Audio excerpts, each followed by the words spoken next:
Chapter 17. For the next week and a half, the boys continued to dig in and around the area where Avery had supposedly found the gold tube.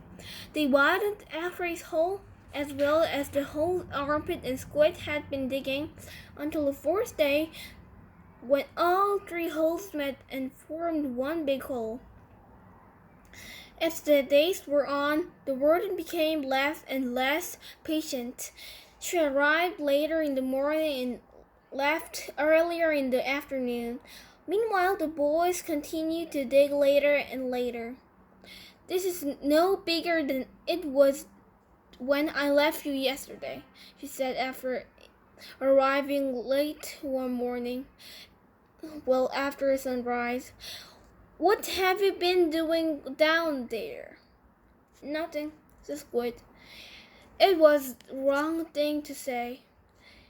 At just that moment, Armpit was returning from bathroom break.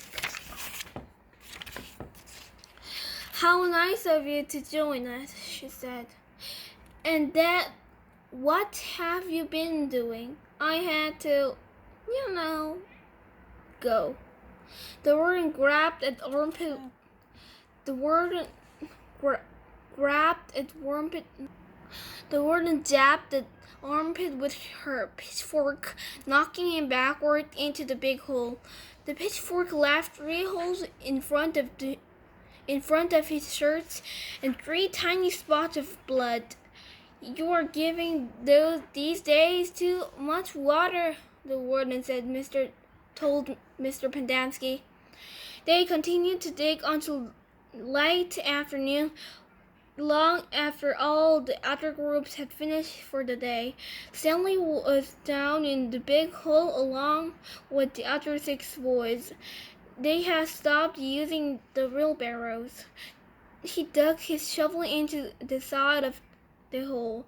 He scooped up some dirt and was raising up the surface when Zigzag's shovel caught him in the side of the head. He collapsed. He wasn't sure if he passed out or not. He looked up to see Zigzag's wild head staring down at him. "I ain't dig that dirt up," Zigzag said. "That's your dirt." "Hey, Mom," Murgney cried. "Caveman's being hurt." Stanley brought his fingers up the side of the neck. He felt wet blood and a pretty big gash below his ear. Morgan helped Stanley to his feet, then up and out of the hole. Mr. Sir made a bandage of a piece of his sack of sunflower seeds and taped it over Stanley's round. Then he told him to get back to work. It isn't nap time. When Stanley returned to his hole, Zigzag was waiting for him. "That's your dirt," Zigzag said. "You have to dig it up. It's covering up my dirt." Stanley felt a little dizzy.